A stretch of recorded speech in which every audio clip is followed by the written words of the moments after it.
Listo, chicos, vamos a iniciar la clase del día de hoy. Estamos 7 de mayo del 2020. Bien, teníamos previsto entonces para esta clase continuar con la explicación sobre corrientes de la ética. Como estamos revisando primero ciertos autores, entonces vamos a continuar con eso. Bueno, el autor que vamos a topar ahora es Aristóteles, el cristianismo, entre otras corrientes también.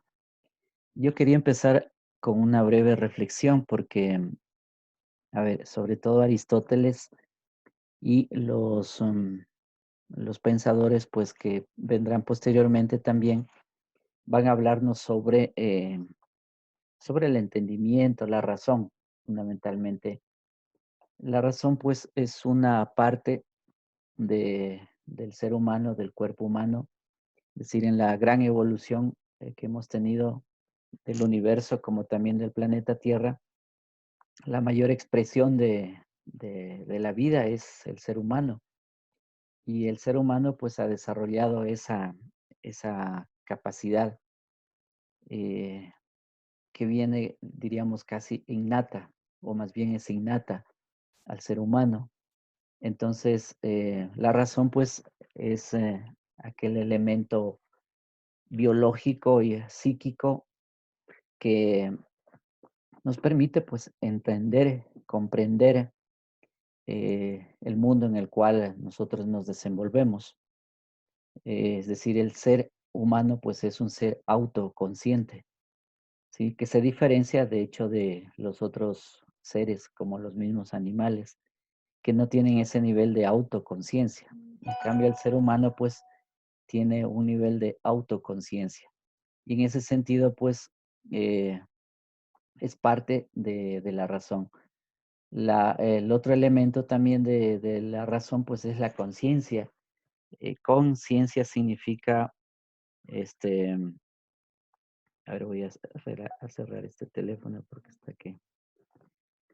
La conciencia significa, ciencia sabemos que es conocimiento, entonces conciencia sería con el conocimiento, o sea, tenemos conocimiento del mundo, de las circunstancias, de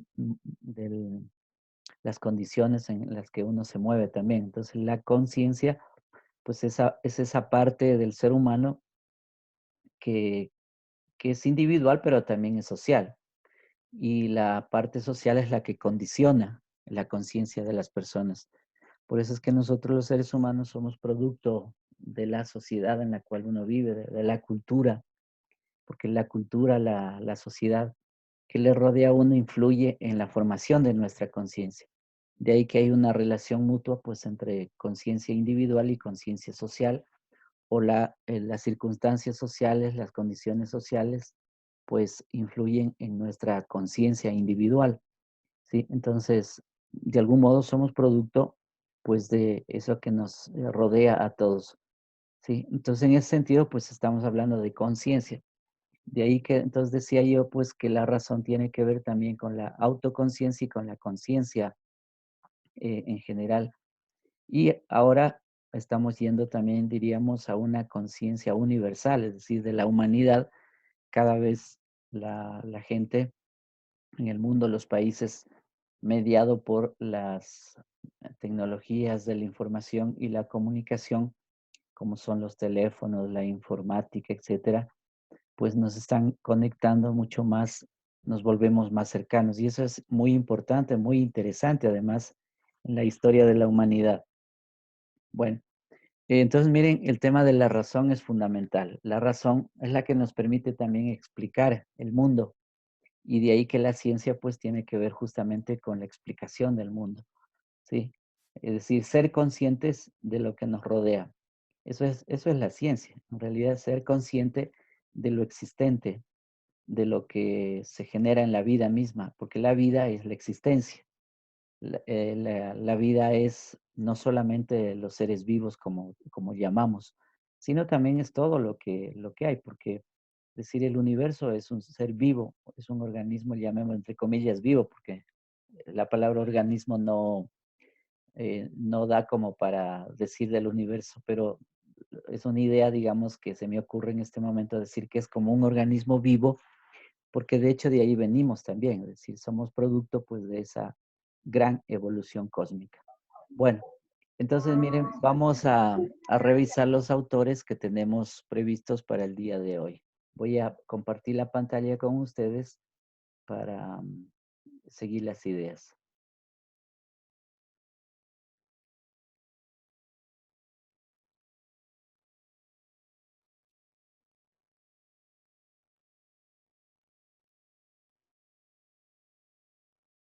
Bueno, ahí tenemos el autor que vamos a revisar algunas ideas em, de Aristóteles. Bueno, él es griego, de origen griego, uno de los grandes filósofos que ha tenido la historia de la humanidad y la historia de Occidente, e incluso desde donde se levanta la filosofía en Occidente. Bueno, aquí tenemos este filósofo. Él dice que el único y sumo bien es la felicidad. Es decir, que el ser humano persigue la felicidad, busca la felicidad. Y lo último que busca un ser humano, pues según Aristóteles, es la felicidad.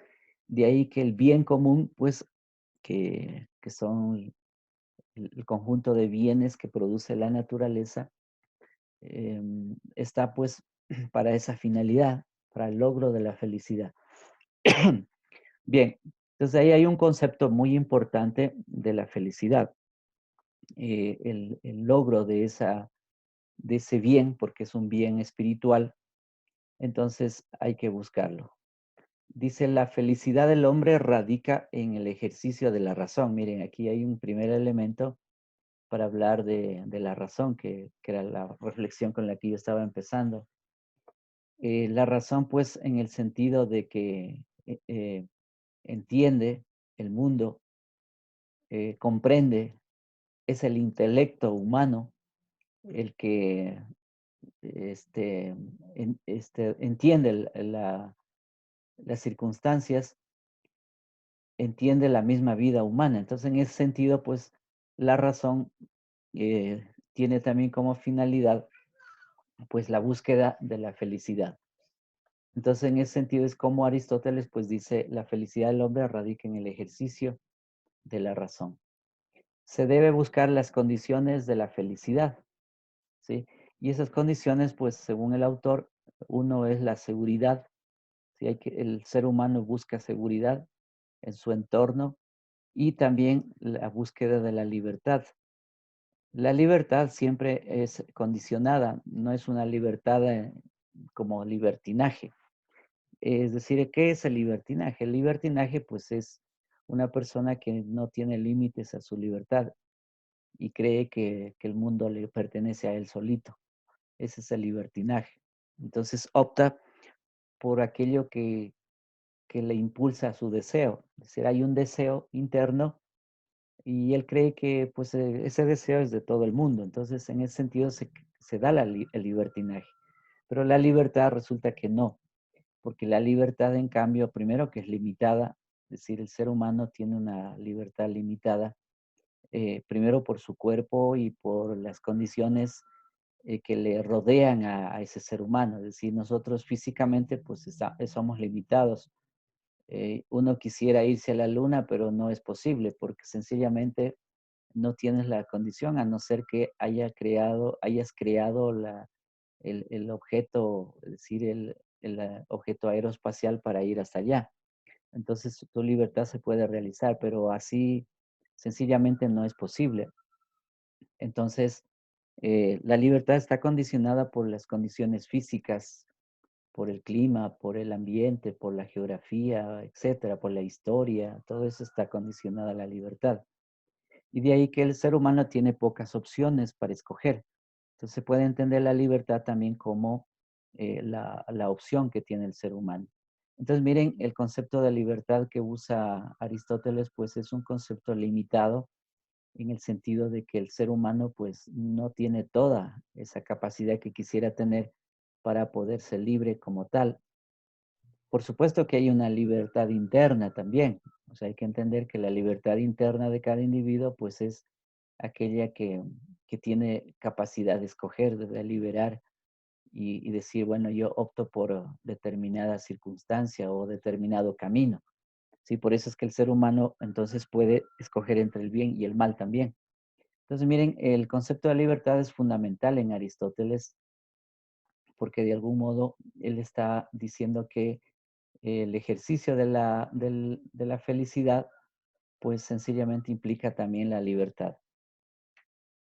Para saber cuál es la acción más conveniente, dice Aristóteles, debo apelar a la razón para que elija el justo medio entre los extremos, el exceso o el defecto. Bueno, este es un término también del justo medio, decir es el equilibrio en otras palabras. El equilibrio implica que es parecido como a una balanza que si le pones tú eh, a esa balanza, pues a los dos lados, es decir, los dos extremos de la balanza, le pones las mismas medidas, pues entonces la balanza se mantiene en equilibrio. Pero si uno de los dos lados de la balanza, la uno tiene mayor peso y el otro menos, pues hay un desequilibrio. Entonces él dice que el justo medio, es decir, el equilibrio es el principio también para alcanzar la felicidad, pues, y ese es otro elemento también de la razón. Entonces, bueno, esto creo que nos enseña también, porque se puede sacar lecciones de que siempre en la vida tenemos que siempre buscar el justo medio, ¿sí? Que sería también la justicia, porque el tema de la justicia tiene que ver con eso, con el justo medio. La justicia, que es más bien un principio de la vida de lo justo. ¿Qué es lo justo? Lo justo es lo que está en la mitad, es lo que corresponde a las partes. La justicia tiene que ver con la medida de los extremos que no tengan excesos, sino que se mantengan en el centro. A eso se le llama pues justicia. Bueno, de ahí hay conceptos de justicia también, depende de las teorías, qué justicias hay, y de ahí que es importante saber también en la ética, por ejemplo, a ver, y aquí regresamos al tema primero de la unidad uno que habíamos hablado sobre el principio mismo de la vida. Yo creo que el principio de la vida es la que te da la medida para tener justicia. Sí, ese es el principio. Por eso es muy importante el principio de la vida. La afirmación de la vida, como decía Dussel, es el que nos permite entonces después tener un justo medio en las decisiones y en las acciones que un ser humano va a emprender. Bueno, esas son una de las lecciones que podríamos aprender de lo que dice Aristóteles. Veamos otra, otra corriente, es decir, esta es ya una corriente más que un autor exactamente. Hay varios autores aquí. Entonces veamos esta corriente de pensamiento ético. A ver, el cristianismo. El cristianismo se convirtió en la religión oficial de Roma en el siglo IV después de Cristo. O sea, estamos hablando del año 380. Yo les puse ahí el 27 de febrero del año 380 en el gobierno de Teodosio o en el imperia, ¿cómo es en se diría en el, bueno, en la persona que representaba al imperio romano, Teodosio, pues en ese tiempo se convierte la religión cristiana fundada por Jesús de Nazaret en religión del Estado, es decir, pasa al Estado. Y desde allá, pues hasta acá, hemos tenido que el Estado siempre estuvo ligado a a la iglesia cristiana, y de hecho el mayor representante pues queda todavía el Papa o el conjunto de papas desde aquella época hasta el día de hoy pues se mantienen así. ¿Sí? Entonces, para que ustedes entiendan de dónde vienen también los papas. Y la curia, por ejemplo, la curia va a ser un elemento romano, la curia romana, por ejemplo. Y después los romanos establecieron en cada provincia que ellos tenían dentro del imperio, porque les llamaban provincias del imperio, entre esos el pueblo de Israel, Palestina era parte del imperio romano, en el tiempo de Jesús, es decir, estamos hablando hace más de 2000 años. Esa era una provincia romana. Entonces, eso es solo para entender esto que les decía, de dónde viene pues el papado, el conjunto de los papados. La ética cristiana parte de un conjunto de verdades reveladas sobre Dios y su relación con el hombre. A ver, verdades reveladas, ¿qué significa esto? Es decir, un primer criterio que hay que entender es que el cristianismo se levanta sobre la revelación. La revelación significa que Dios se revela al hombre, se muestra al hombre y el hombre pues tiene que obedecer pues lo que Dios se ha mostrado. Por ejemplo, esa va a ser toda la historia del pueblo de Israel, de los judíos, más de 12 siglos anteriores al nacimiento de Cristo. Es decir, Dios se revela al hombre para salvarlo de algún modo. Y de ahí que Dios tiene una relación con el hombre y el hombre con Dios. ¿Sí? Esa es la revelación para un fin que va a ser la salvación. Dios es concebido como ser personal, bueno, omnisciente y todopoderoso. Digamos, aquí hay una concepción de Dios. Eh, a lo largo de la historia también el cristianismo ha ido cambiando sus concepciones de Dios. Es decir, hay distintos dioses también en la concepción. Por ejemplo, en las concepciones de hoy, Dios o la concepción que se tiene es de un ser, este, un ser, ¿cómo les digo? Castigador, ¿sí? Dios castiga, ¿sí? Al que no se porta bien. Es decir, ha cambiado pues a lo largo de la historia del cristianismo también la concepción de Dios, ¿sí? También el Dios, de algún modo, a lo largo de la historia también se ha pensado como un ser que libera, por ejemplo, en el periodo de Jesucristo, es decir, se piensa a Dios o él mismo lo va a predicar, digamos, como un Dios amoroso, como un Dios que libera al ser humano del pecado, de las ataduras del pecado. Bueno, entonces miren, las concepciones han ido cambiando a lo largo del tiempo. Lo que el hombre es y debe ser se define en relación con Dios. El hombre viene de Dios y su conducta debe apuntar hacia él. Sí, esto tiene que ver también con los orígenes de la creación. Es decir, en el cristianismo existe esta concepción que se llama creacionista, que es otra teoría. Claro que el creacionismo se origina en el origen de la Biblia, es decir, en el Génesis. Ustedes saben, si es que han leído, pues el Génesis, van a encontrarse ahí con una historia, llamémosle religiosa, una historia sagrada, como se suele decir, en el que se cuenta pues cómo cómo el hombre fue creado por Dios. Eh, es una historia, digamos, mágica, es una historia mítica, porque es un mito. Claro, tiene muchos problemas desde el punto de vista científico eso, porque el creacionismo pues no ha podido justificar ni demostrarse desde el punto de vista científico, es decir, no hay pruebas sobre eso. Por eso es que se queda en el plano esencialmente del mito, en el plano de la historia religiosa, es decir, sagrada. Es una manera de decir historia sagrada, porque la historia por sí misma es verdadera. Es decir, toda historia como ciencia pues es auténtica, pero decir historia sagrada, bueno, es una manera, como dicen también los mismos autores que hablan de esto. De todas maneras, conviene dejar claro esto porque eh, para saber diferenciar, pues cuando nosotros hablamos, cuando nosotros creemos también sobre esto, pues para tener claro sobre qué es lo que crees, porque no es creencia ciega, sino que debería ser creencia razonada, ¿sí? Cuando tú crees. Entonces, es mejor dejarlo claro para saber que el creacionismo, pues científicamente, pues no tiene ninguna evidencia empírica, una evidencia, llamémosle así, que se haya demostrado eso, ¿sí? Y de ahí que la otra teoría que tenemos pues para explicar el origen del universo, el origen del cosmos, del ser humano mismo en la Tierra, pues es la teoría evolucionista. Entonces, mira, ahí tienes otra teoría que desde la ciencia pues se ha seguido también.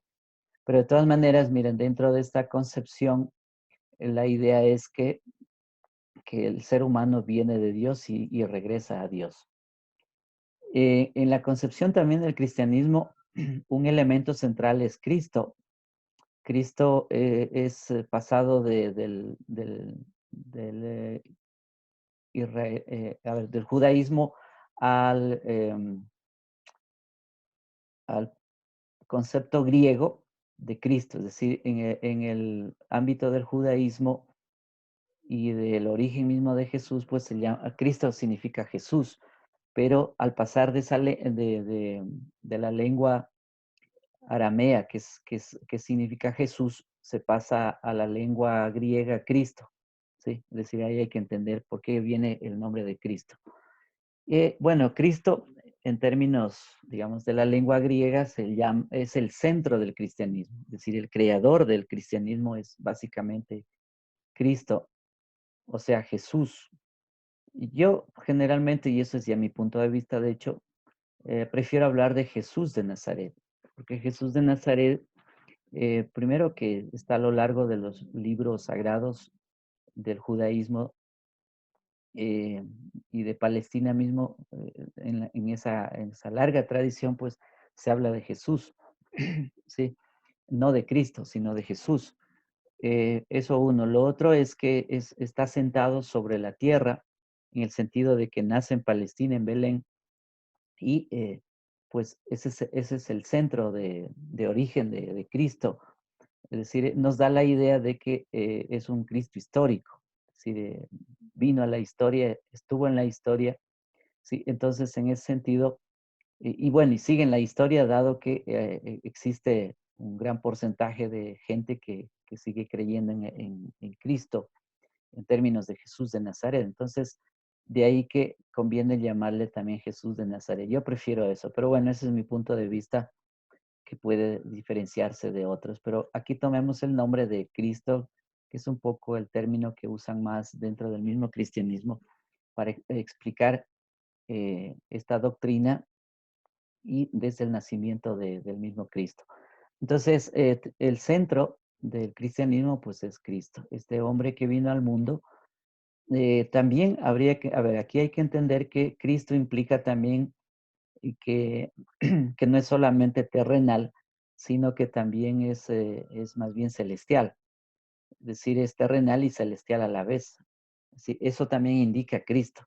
¿Sí? Entonces, ya las formas cristianas que posteriormente en los siglos han ido dándole, pues depende si algunos aterrizan más en la tierra o lo ligan más a la trascendencia, es decir, a un Cristo más, más místico, digamos. Bueno, también Jesús de Nazaret o el Cristo propone, creo que la máxima de la doctrina del cristianismo es esta, el amor a Dios y el amor al prójimo. Por eso es que Jesús en uno de los pasajes bíblicos va a decir, este, amen a Dios sobre todas las cosas, como incluso la recomendación que hace, dice, amen al prójimo como cada uno se ama a sí mismo.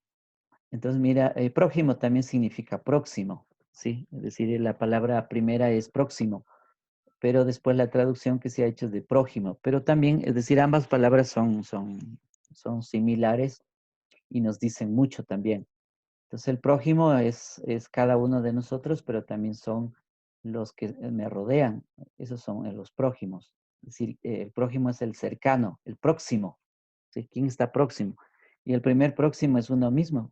Por eso es que uno es el primer prójimo, pero después tienes otros prójimos, otros próximos que están junto a ti, al lado tuyo. Y todo ser humano en realidad viene a ser un próximo. Entonces, miren, esta propuesta que hace, o esta proposición de Jesús de Nazaret, del amor a Dios y el amor al prójimo, pues es la máxima, digamos, del cristianismo, es el centro del cristianismo. ¿sí? Y en torno a esto, pues va a girar todo el resto de la doctrina cristiana, incluso el mismo proyecto de Dios, de Jesús, perdón, que está, pues, a ver, eso que está en Mateo 6, me parece, sí, Mateo 6, las bienaventuranzas. Bienaventuranza significa la felicidad, significa la alegría, eso es bienaventuranza. Entonces, miren ahí, por ejemplo, hay todo un proyecto de vida, un proyecto de Jesús, que es la aspiración de Él. Por ejemplo, a ver, una de las proposiciones que tiene ahí es el felices, por ejemplo, dice los pobres, porque de ellos será el reino de los cielos. Imagínense esa proposición. Otra proposición, por ejemplo, dice, felices los limpios de corazón, porque ellos verán a Dios. Felices, qué sé yo, los que luchan por la justicia y por la paz, porque ellos serán los primeros en el reino de los cielos, etcétera. O sea, miren, tiene todo, ahí hay más cosas, pero bueno, son las que yo me acuerdo recién ahorita. Tiene más cosas en ese proyecto. Entonces, eso está ligado a esta propuesta del amor a Dios y al prójimo, ¿sí? Lo otro que también, a ver, me parece que es clave recordarlo en ese gran proyecto que tiene Jesús es también el de la construcción de un reino. La construcción del reino, dice, es del más acá, si no es de un más allá, sino de un más acá. Yo he venido, dice, a este mundo para que tengan vida en abundancia. También dice, yo he venido a este mundo para construir el reino. El reino ya está entre nosotros, entre vosotros, va a decir, usando las palabras en el español de España, vosotros. Dice, ya está entre vosotros. De tal modo que el reino está en este mundo, se construye en este mundo. Y esto es clave entenderlo porque de aquí depende mucho de cómo nosotros también trabajamos para construir. Si construyes un reino para más allá después de la muerte o construyes un reino para este mundo mismo, desde acá. Y si es de este mundo, pues la responsabilidad es trabajar por la construcción de ese reino. Ese reino significa la sociedad también, o sea, es la sociedad en general. Por ejemplo, si trabajas por una civilización distinta a la actual, pues estás trabajando por un reino. Pero bueno, Jesús de Nazaret pone las bases en su doctrina de qué es lo que hay que hacer sobre la justicia, sobre los principios de la vida, sobre las acciones que hay que hacer. Y el gran proyecto que les decía es el de las bienaventuranzas. Bueno, ahí les dejo entonces esa idea que ustedes tengan después chance de estudiar y de leer. Entonces, miren, esta propuesta del amor a Dios y al prójimo, pues como a uno mismo es clave en el cristianismo. Lo que pasa es que si nosotros, bueno, no practicamos eso, pues ya, bueno, es un asunto de cada persona, pero la doctrina está, sí, está muy clara. A ver, dos documentos que podrían leer sobre eso es, por ejemplo, hay una Biblia que sirve de estudios, es la Biblia de Jerusalén, se puede utilizar, y la otra Biblia que yo por ejemplo, la he leído, es para instruirme pues en el conocimiento que hay que tener sobre esto, es la Biblia latinoamericana. Ya, después tienes otras Biblias, de hecho. Otros autores, a ver, que han desarrollado a partir del cristianismo de Jesús de Nazaret, pero estos señores, por ejemplo, los que vamos a ver, San Agustín y Santo Tomás, ellos ya van a mezclar la doctrina primera con la doctrina griega, sobre todo van a ir por la vía platónica. Es decir, Platón era un idealista, él pensaba que la realidad pues eran las ideas, y las ideas pues son las que estaban en el nirvana, en el hiperuranio, es decir, en una especie de cielo, de paraíso. Para eso, es decir, Platón pues hablaba de eso. ¿Se acuerdan que ya habíamos topado la semana anterior sobre Platón? Y la realidad como tal, es decir, la que pisamos nosotros, pues para él decía que era apariencia, ¿sí? Esa era una idea. La otra idea que recordemos, y la recuerdo, es porque estos dos señores que vamos a ver, pues ellos se van a levantar sobre esas ideas de platónicas. También van a decir, a ver, Platón va a decir que el hombre está hecho de cuerpo y alma, ¿sí? Entonces el cuerpo pues es muy débil, es una apariencia y el alma pues es la esencia misma, ¿sí? Y de ahí que el alma es inmortal, el alma tiene razón y así. Entonces, mire, se van a juntar las ideas cristianas del Cristo primero, de los primeros tiempos, se van a juntar con estas segundas ideas que van a venir por los filósofos griegos, entre esos sobre todo Platón. Entonces, San Agustín, a ver, entonces veamos qué va a pensar San Agustín. San Agustín dice, eh, bueno, San Agustín de Hipona, obispo de Hipona, Hipona es un lugar que pertenecía al Imperio Romano, está en el norte del África, cerca de Grecia también, pues eso es Hipona, y pertenecía, pues como digo, al Imperio Romano. Propone la purificación del alma, eso dice San Agustín, y su ascenso hasta elevarse hasta Dios, ¿sí? O sea, se trata de un éxtasis místico o ascetismo. Fundamentalmente el ascetismo pues es una vida privada de, por ejemplo, de deseos. Los deseos hay que purificarlos. La otra es el entrar hacia adentro de uno mismo para encontrarse con Dios. El otro es el trabajo mismo y hay que purificar el alma. Entonces, con el esfuerzo, con el trabajo y con la oración. A eso se le llama entonces el éxtasis místico. Él creía, desde aquí viene ya una idea platónica, él creía, San Agustín, que el cuerpo es la cárcel del alma. ¿Se da cuenta? Entonces, de ahí que hay que purificar el cuerpo para liberar el alma de ese cuerpo que es este, muy pasajero, un cuerpo apariencia, un cuerpo que es corruptible. En ese sentido, entonces hay que liberar. Santo Tomás considera que Dios es el bien, cuya posesión causa la felicidad. O sea, eh, el mayor bien pues que tenemos es Dios. Imagínense, mayor bien. Sí, es decir, es casi como una cosa, llamémosle así.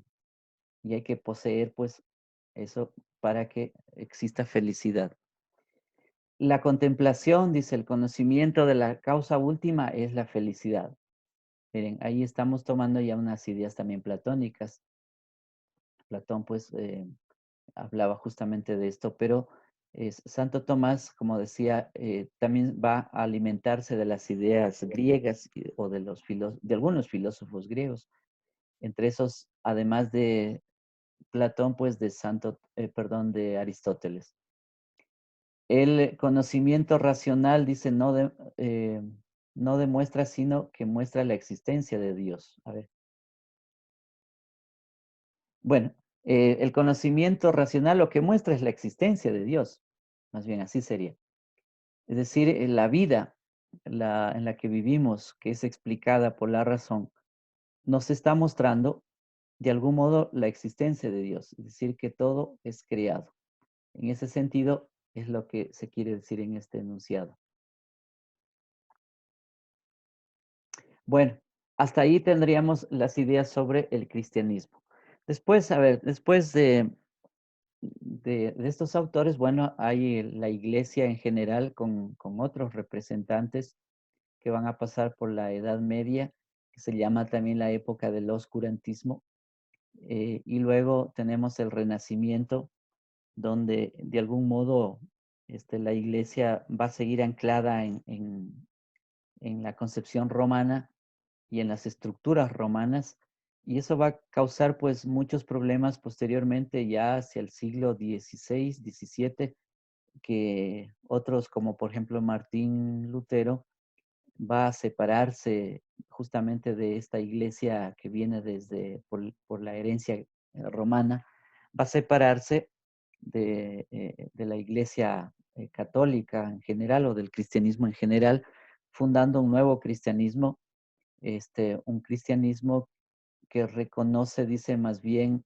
el suelo en el que estamos pisando, E incluso se van a cambiar los rituales, por ejemplo, se valora la Biblia, es decir, la Biblia dice debe ser creada, traducida del latín a los idiomas distintos, como por ejemplo él mismo va a traducir al alemán la Biblia, porque dice el pueblo tiene que leer, el pueblo tiene que entender lo que dice la Biblia y no es solo de los sacerdotes que venían por procedencia romana, los eruditos, los que debían saber y leer, no, sino que es el pueblo también que debe saber. Entonces, ahí se va a dar todo un traspaso, por ejemplo, de traducción de la Biblia latina a las Biblias más en otros idiomas.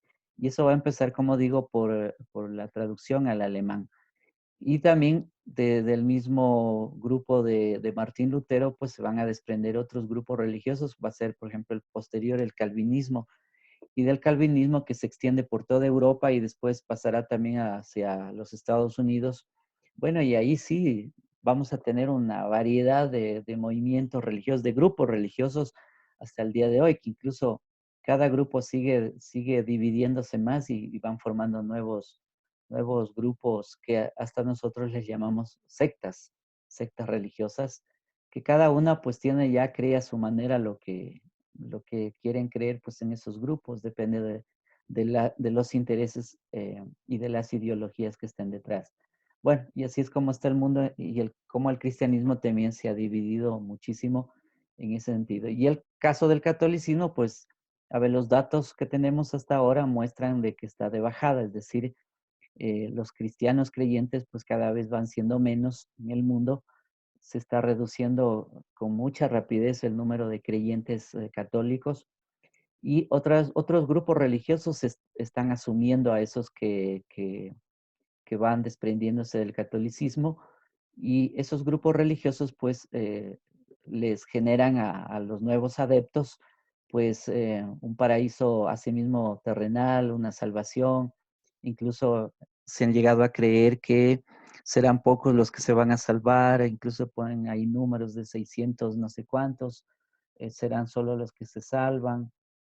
Un libro que les puedo recomendar, por ejemplo, para lo que estoy diciendo, incluso que tiene que ver con el origen del mismo capitalismo actual, es el libro de Max Weber, a inicios del siglo XX, 1905, La ética protestante y el espíritu del capitalismo. Esa es una gran obra que hay que leerla para entender esto que acabo de decir también. Bueno, entonces miren cómo el cristianismo ha tenido pues muchas divisiones, sigue dividiéndose aún. Inge, Sí, dígame. el libro, el nombre del libro me puede dar, por favor. A ver, el autor es Max Weber o con doble B, Weber.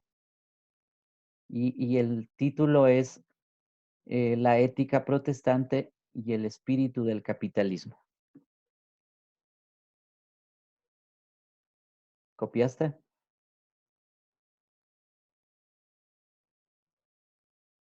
Sí, Inge, ya. Ya, listo. Bueno, entonces ahí tienes una obra que se puede leer justamente para entender cómo en ese libro pues se muestra la división ya del cristianismo y además cómo nace en ese mismo seno pues el capitalismo que tenemos ahora. Bueno, hasta ahí entonces miren el tema del cristianismo. Vamos a ver otro autor eh, que tiene que ver ya con la ética. Es decir, aquí ya no lo ubicamos dentro del cristianismo propiamente, sino más bien uno de los grandes autores en Occidente que cómo plantea él la ética. Ahí tenemos entonces a Immanuel Kant, un filósofo alemán, y bueno, el año en que nace y muere, 1724, y muere en 1804, es decir, ya en el siglo XIX. Eh, Dice él, lo que el sujeto conoce es posible merced a las condiciones de su conciencia. Es decir, para Kant lo que existe y realmente es la conciencia personal, es decir, de cada uno. ¿Sí? No hay más conciencia, sino la que cada uno mantiene. ¿Sí? Este es un punto que hay que considerarlo porque se parece a algunos de los nuestros de hoy que creen igual, es decir, siguen pensando que la conciencia es la de cada uno. Y ahí ese es un grave problema. De todas maneras, este filósofo está pensando así también. Dicen la moral, el sujeto se da a sí mismo su propia ley, imagínense. Quiere decir que cada persona tendría su propia ley y vive de acuerdo a su propia ley y se manda de acuerdo a su propia ley porque cada uno crea su propia ley y esa sería la moral. Por lo tanto, la moral vendría a ser que cada uno tiene su propia moral. Entonces, no habrían principios generales, universales, sino que dependerían mucho de cada persona. Ahí encontramos entonces, miran, una mirada muy subjetiva, subjetivista de la ética. El hombre se siente responsable de sus actos y tiene conciencia de su deber. Imagínense lo que significa. Es decir, la ética para Immanuel Kant en este caso viene a ser personal, en el sentido de que cada persona actúa de acuerdo a lo que le dicta su conciencia y responde también a la realidad de acuerdo a lo que le dicta su conciencia, porque la conciencia le indica lo que debe hacer y lo que no debe hacer. Por eso se habla de la conciencia de su deber, conciencia de su deber ser. El problema de la moralidad es, ¿en qué estriba la bondad de los actos? Bueno, esta es una pregunta. ¿En qué consiste lo bueno? ¿Sí? Son preguntas que se hacen. Y lo bueno, en el autor, pues, viene a ser lo que cada uno cree que debe hacer, lo que cada uno determina, es decir, decide, determina qué es lo que debe cumplir.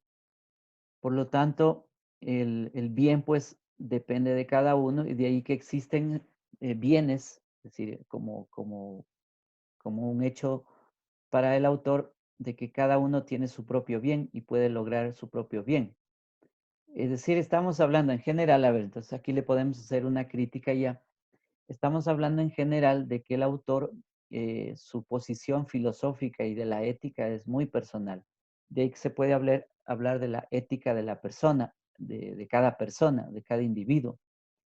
¿Sí? Entonces, miren, eso ya es un grave problema porque en realidad choca con las concepciones, por ejemplo, sociales, con las concepciones de que el ser humano no es un ser solito, sino que es un ser o es parte de un ser social.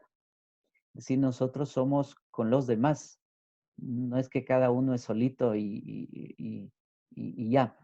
Es decir, no es el individuo la célula de la sociedad, no. Es el individuo y el resto. Es decir, en realidad es la gente que es parte del individuo, es decir, es la sociedad, los grupos humanos, en el ámbito en el que nacemos, pues esos son los que formamos la sociedad. Por lo tanto, el ser humano es un ser de relación social y cada individuo es social por su misma forma de ser y su misma, llamémosle entre comillas, naturaleza. Si la naturaleza humana es esencialmente social. Entonces, mire, este tipo de ética ya choca con ese otro concepto, es decir, con otra concepción. ¿Sí? Eh, claro que hay que también otra crítica que hacerle aquí, porque estoy en el ámbito de la crítica, es que este tipo de moralidades, de ética personales, pues también va a terminar justificando posteriormente en los próximos siglos, siglo XIX, siglo XX y hasta el día de hoy, pues las acciones que van a establecer, qué sé yo, otras personas, otros grupos humanos y los gobiernos también. Por ejemplo, el liberalismo se va a levantar sobre este tipo de ética. El liberalismo, que es una corriente ideológica y de pensamiento que veremos ya al finalizar también estas mismas presentaciones, vamos a ver en qué se basa el liberalismo. El liberalismo este, justamente va a topar y va a tomar el concepto del individuo, el individuo como el centro de la sociedad, el individuo como la célula de la sociedad, cosa que es una pseudoconcepción, es una falsedad eso, ¿sí? Entonces, esto un poco yo me estoy deteniendo aquí porque nos permite entender, por ejemplo, el liberalismo clásico y también nos permite entender hoy esta gran corriente social y económica como es el neoliberalismo también, que nos está llevando a la debacle mundial por pensar que cada individuo es solito y además cada individuo tiene su propia ética y su propia conciencia y es capaz de crearse sus propias leyes y hacer lo que le da la gana solito cada uno. Entonces, miren, ese es un problema que se expande pues por la sociedad. Miren, y una de las ideas pues viene de este autor, Immanuel Kant. Lo único bueno en sí mismo es una buena voluntad, dice. Pero ¿cuándo es buena la voluntad? La buena voluntad actúa por puro respeto al deber, sin razones distintas, y a eso él le llama imperativo categórico, como el interés o el beneficio. En realidad, miren, aquí estamos encontrando que la ética individualista, como él está proponiendo, está basada en el interés, es decir, cada persona sigue su propio interés, sigue su propio beneficio. Es decir, la felicidad está en el interés que cada uno tiene y busca ese interés, y ese interés que logra, pues le causa felicidad o el beneficio. Ahí, miren, detrás de estas ideas estamos encontrando entonces otra corriente que se va a desprender posteriormente que se llama el utilitarismo. Si todo lo útil, todo lo que es práctico, pues es beneficio para una persona y esa es la felicidad. Y ese tipo de corrientes, pues, están presentes hasta el día de hoy. De hecho, hasta ustedes estudiarán por ejemplo, en economía, depende de las carreras, pero en general en economía eh, o en ciencias sociales también, en sociología se estudia, pues, o en antropología se estudia esto del utilitarismo, ¿sí? Es decir, buscar la felicidad. Si busco mi felicidad propia, pues también estoy contribuyendo, dice, a la felicidad de los demás. Es decir, si busco mi interés, llamémosle, a ver, voy a ponerle mis palabras. Si yo busco más dinero, pues sería feliz y al buscar más dinero para mí mismo, pues estaría contribuyendo para el beneficio de los demás. Entonces, ese es el argumento que se utiliza. Y para eso, pues hay que ser muy prácticos. Es decir, no necesitas de otras cosas, ni de teorías, ni de nada, sino la búsqueda de la practicidad. Hay que volverse pragmático para eso. La ética kantiana es formal y autónoma. Formal significa en el sentido de que es una corriente de pensamiento, es un enfoque teórico. Y autónoma, en cambio, indica que cada cosa es por ella mismo, es decir, independiente, sin ninguna relación con nada más. Y cada persona es lo mismo, es decir, cada persona viene a ser independiente de las otras, es decir, no tiene nada que ver una con otra. De ahí que es la autonomía de cada persona. Eh, en el campo también formal diríamos que postula el deber para todos los hombres. O sea, hay un deber que hay que alcanzar. Y autónoma, el ser humano como ser activo, productor y libre de sus propios actos. Es decir, causa sus propios actos.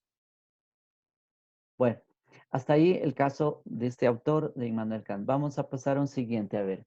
Aquí tenemos al marxismo. Marxismo es una corriente de pensamiento también que se desprende de este autor que estamos poniendo ahí, Karl Marx, ¿sí? Y todos los que han seguido posteriormente los estudios y obras de Marx se les llama marxistas. De ahí, pero de ahí que no es igual marxismo que Karl Marx. Sí, Karl Marx es un pensador alemán del siglo XIX. Ahí están los datos, 1818. Nace el 5 de mayo de 1818 y muere pues en 1883. Este es un gran autor porque tiene que ver con una versión contrapuesta al liberalismo clásico, a estos autores que hemos revisado. También se contrapone al capitalismo como tal, es decir, se pone en el otro extremo, en la otra orilla, y critica fuertemente este tipo de morales y éticas, y critica también el sistema social en el cual nace el autor en el siglo XIX, que es Alemania y Europa, y dentro de eso también va a criticar pues la gran tradición religiosa, como es el cristianismo, más bien la cristiandad, el catolicismo, pero llamémosle la cristiandad occidental, la va a criticar fuertemente, porque se pone en el otro extremo. Es decir, la mirada de él pues es desde otra perspectiva y no dentro de las anteriores que hemos venido tratando.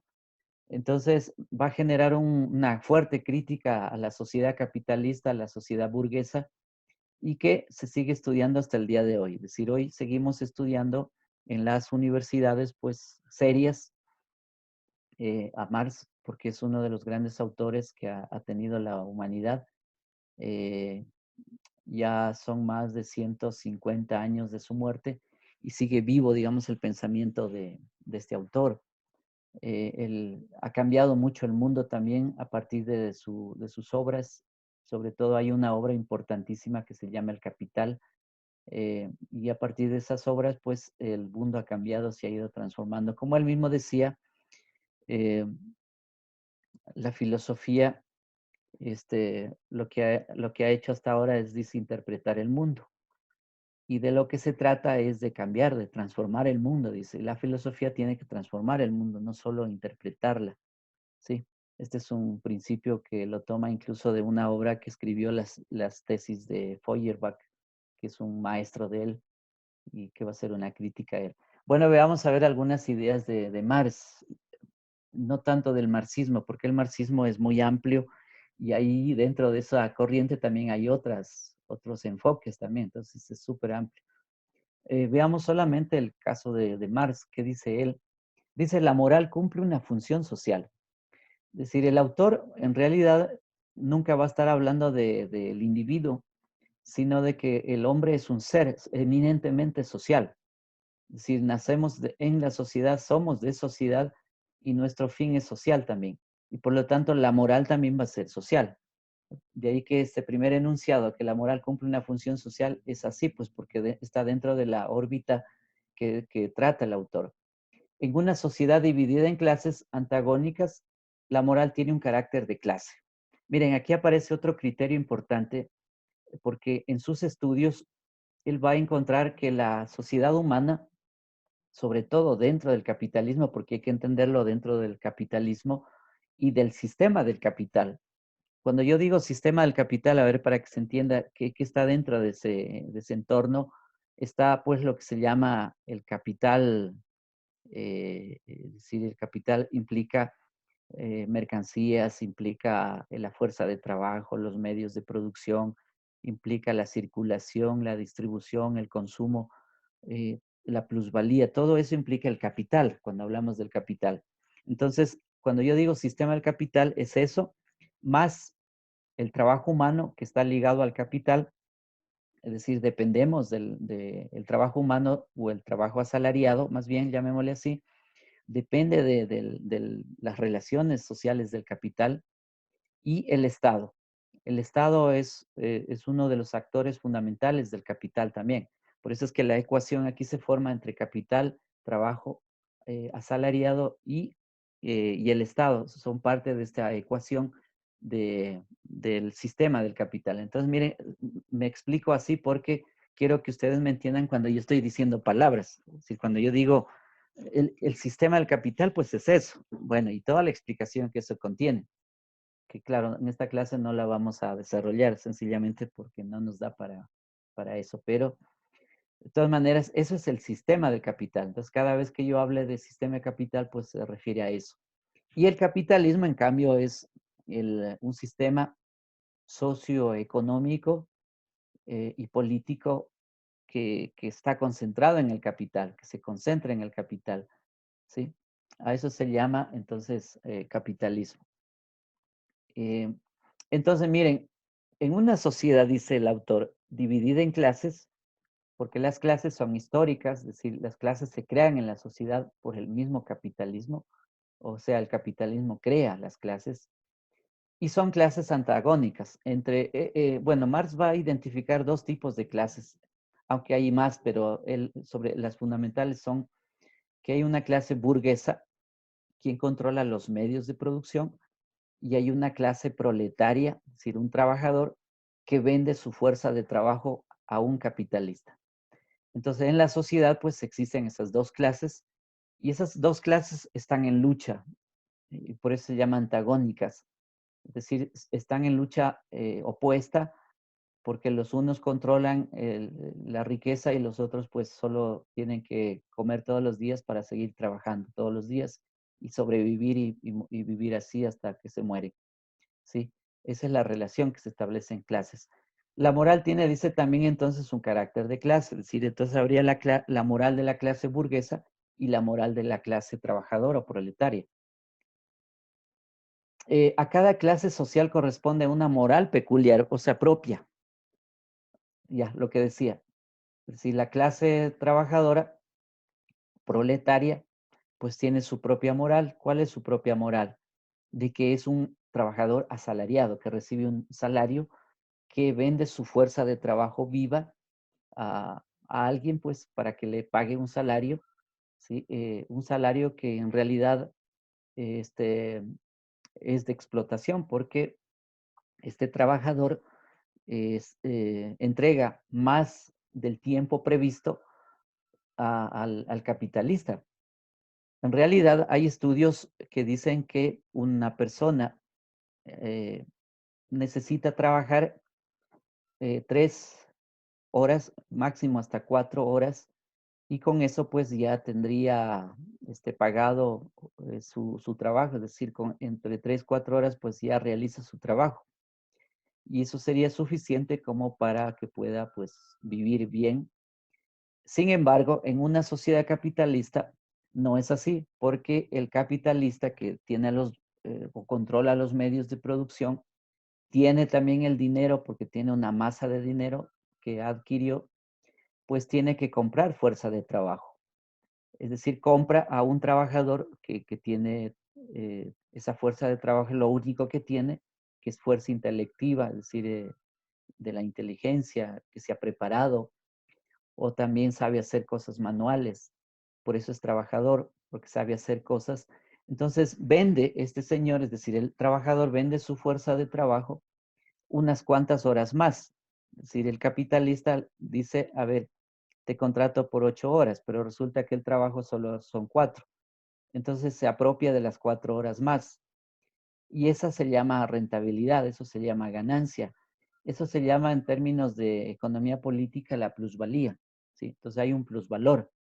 Sí, bueno, ahí hay toda una teoría que hay que desarrollarla también, pero yo me detengo aquí para que ustedes me puedan entender cuando estamos hablando de la moral del trabajador. Entonces, miren, la moral del trabajador en esas relaciones que se tejen, fundamentalmente es una moral de trabajador, una moral de asalariado, una mentalidad de asalariado y sus actos son de asalariamiento, ¿sí? Esa es la moral del trabajador y de subsistencia al final, porque trabaja para subsistir. No así, en cambio, la moral del burgués. La moral del burgués es, en cambio, distinta porque, bueno, controla los medios de producción, él es el dueño, tiene una gran carga de dinero inicial para poder empezar su empresa, su sistema de producción. Son masas de dinero que las invierte comprando fuerza de trabajo y comprando medios de producción y luego entra en un proceso de producción, ¿sí? Produce, vuelve a vender eso, vende mercancías y obtiene dinero adicional. Es decir, ya no es el mismo dinero primero, sino sería dinero adicional, llamémosle D prima, ya para hablar en términos un poco más matemáticos. D prima, dinero adicional, y con ese dinero otra vez empieza el ciclo. Y así se repite el ciclo uno tras otro y tras otro, y eso se llama entonces capitalismo, ¿sí? Y ese es el sistema también del capital. Por lo tanto, ese sistema pues no puede parar. Es decir, dinero primero, que logra comprar mercancías, ¿sí?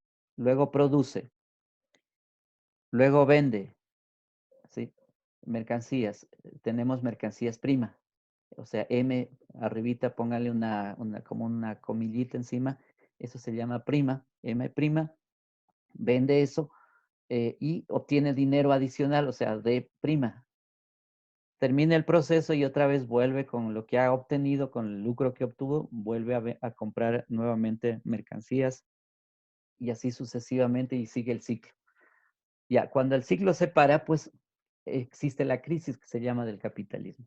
Bueno, hay una fórmula ahí que se utiliza para eso, pero bueno, aquí no estoy para explicarles eso tampoco. Lo que quiero hacerme entender es entonces, miren que la moral entonces del burgués tiene que ver con la compra de fuerza de trabajo, los medios de producción bueno, y va obteniendo cada vez mayor lucro, es decir, él va lucrando porque el trabajo que genera el trabajador, pues es el que genera básicamente la riqueza. Eso también ya lo decía el mismo Adam Smith, lo decía que el trabajo es el que produce la riqueza. Aquí decimos que es el trabajador el que produce la riqueza. Ahora, alguien se apropia de esa riqueza, claro, se apropia el capitalista, ¿sí? Y por eso se explica de quién tiene la riqueza, quién concentra la riqueza, quién persigue la riqueza bueno, y el otro, el trabajador, pues que no tendrá nunca eso, no logrará nunca la riqueza. Bueno, eso en términos así generales. La moral de cada sociedad o de cada clase tiene un carácter relativo. La moral de los oprimidos está destinada a desaparecer para dar paso a la de una sociedad justa. Bueno, aquí se refiere básicamente a que el trabajador lo que tiene que hacer es luchar por liberarse del trabajo esclavo moderno, de la explotación moderna, porque ese es el trabajo asalariado, tiene que luchar para dar paso pues a una sociedad que sea más justa, en donde el trabajo ya no dependa del capitalista, sino que dependa del mismo trabajador, y que los medios de producción no dependan del capitalista, sino que dependan del trabajador. Es decir, el trabajador es el dueño de los medios de producción y es dueño del mismo trabajo. Por lo tanto, ahí estaría la moral y la ética también. Entonces, se trata de una ética más bien cooperativa, de una ética de solidaridad, de una ética de reciprocidades, de una ética de cooperación, fundamentalmente. La moral es histórica. Histórica es porque se da a lo largo del proceso de desarrollo de la sociedad. De ahí que no hay una moral, ¿cómo se diría? Inmutable. Un inmutable quiere decir que no cambia, sino que la moral evoluciona también. Surge de los cambios sociales que cada clase dominante impone, ¿sí? Porque en general en la sociedad siempre se imponen los poderosos, se imponen sobre el resto. De ahí que la moral generalmente de la sociedad depende mucho de la imposición que hagan los que dominan la sociedad, que son generalmente pues los hombres ricos o quienes concentran la riqueza, son los que van a imponer a través de distintos mecanismos. Por ejemplo, un mecanismo es la transmisión de la ideología, otro mecanismo es el uso de los medios de comunicación, el otro mecanismo es el uso mismo de la religión, el otro mecanismo también es la misma educación. ¿Sí? Todos esos son mecanismos que sirven pues para transmitir la moral burguesa a la sociedad en general.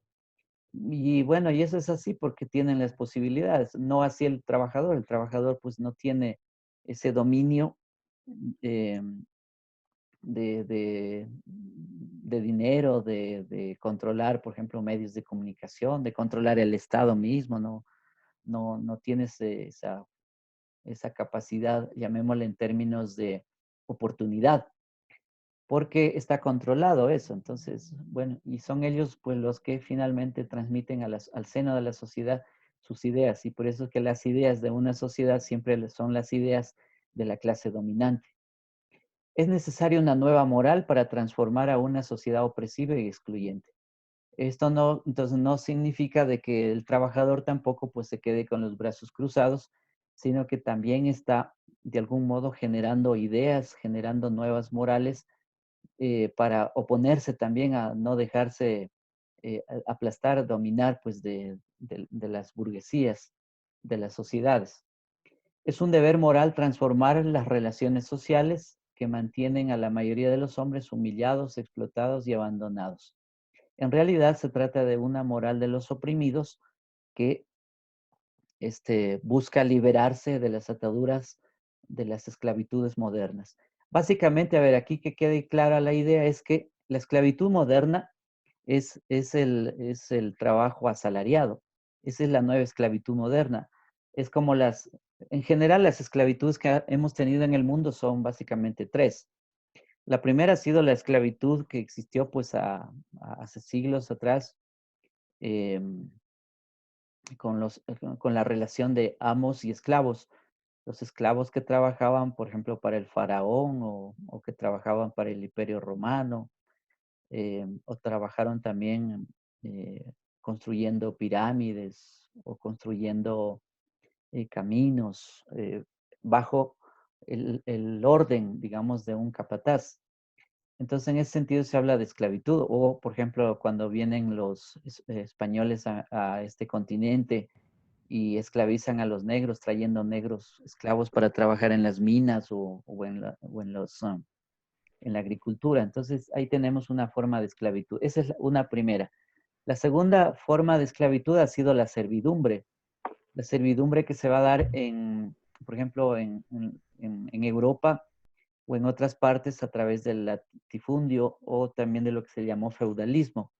Y en el caso de este continente, pues también, y el Ecuador no fue la excepción, también de vivir la servidumbre el- en las haciendas. Es decir, los indígenas o también la población afro vivía dentro de haciendas trabajando toda la vida para el hacendado. Entonces ahí tenemos una forma de esclavitud que se llama servidumbre. Y la tercera que tenía la humanidad, la que estamos viviendo hoy, a lo largo de todo este planeta, es el trabajo asalariado. ¿Sí? El trabajo asalariado es una forma de esclavitud, por eso se llama esclavitud moderna, porque el trabajo que hacemos no, no nos genera al trabajador la riqueza, sino solo la genera para el dueño, para quien se trabaja, que es el capitalista. Él es el que se apropia de la riqueza y bueno, y los beneficios son de él. En cambio, no así para el trabajador. El trabajador lo que hace es trabajar todos los días, desde la mañana hasta la noche, y bueno, y para sobrevivir y mantener de algún modo apenas a la familia, y eso depende de qué trabajo tengas, porque ahí hay que diferenciar también que existen trabajos asalariados y trabajos asalariados. No es lo mismo el trabajo asalariado de un administrador de empresa que el trabajo asalariado de un peón que va a trabajar en un edificio ahí de albañil o qué sé yo, o pasando el cemento. No es lo mismo, pero ambas son trabajos asalariados. Lo que pasa es que hay distinciones de asalariamiento. Por eso es que eso de la clase media no existe como tal. Las clases medias son solo pretexto, es un término de pretexto para ocultar en realidad la realidad. Para eso sirve eso de llamarse clase media y para decirle a alguien, ve, subiste a la clase media para que estire el pescuezo un poco más y se sienta como orgulloso de eso, pero eso no es así. En realidad es el trabajo asalariado, ese es el trabajo de clase. Bueno, entonces miren lo que nos enseña también esto del marxismo o de Marx más bien, decir en cuanto a la ética y y a la moral.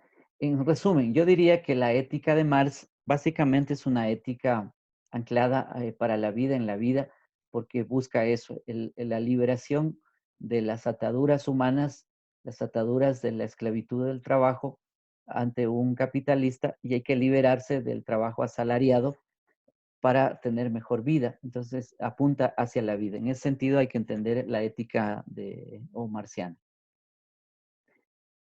A ver, déjeme ver qué hora es.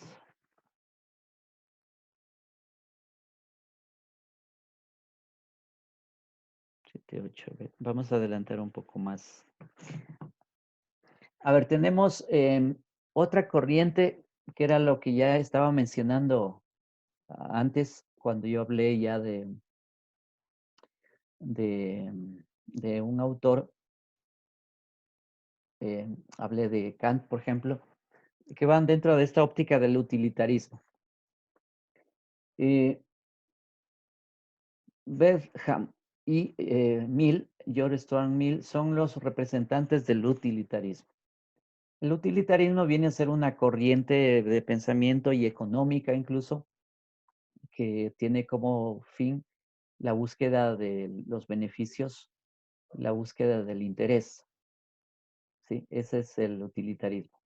Debemos hacer aquello que aporta mejores resultados para la mayoría de las personas, dice. Debemos decidirnos por los actos que acarrean el mayor bien para el mayor número de personas. Atentos a cuestiones prácticas con sentido utilitario.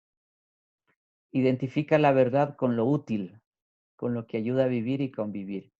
Entonces, miren, el utilitarismo yo creo que se podría resumir en esto de lo útil. Todo lo que es útil, todo lo que es práctico, pues es beneficioso para las personas. Y lo que no es útil o lo que no es práctico, pues sencillamente no tiene razón de ser. Y lo útil conllevaría a que la gente viva bien y conviva también. Bueno, yo diría que esto esconde, pues ahí, estas ideas esconden una ideología para terminar envolviendo al lector en cuanto a que no se mire más allá de los réditos económicos que puede engendrar la economía, de tal modo que lo útil y lo que sirve nada más para la vida, pues sería lo que lleva a la felicidad. Es decir, ahí hay un reduccionismo también, ¿sí? Se reduce la vida a lo útil, al practicismo, a lo práctico y nada más. Eso es reducción de la vida, entonces esta es ya una crítica que se le puede hacer al utilitarismo. En realidad, estaríamos hablando en términos más amplios, por ejemplo, de la búsqueda de la ganancia como lo útil, ¿ya? Y quien busca ganancia, pues sería feliz con eso, ¿sí? Es decir, la búsqueda de la riqueza, del prestigio, del poder, tendría que ver con lo útil. Y quien busca el prestigio, la riqueza y el poder, pues sería feliz. Y entonces en la sociedad, pues el utilitarismo sirve para la búsqueda de esos tres elementos, de riqueza, poder y, bueno, se me olvidó el otro término que decía.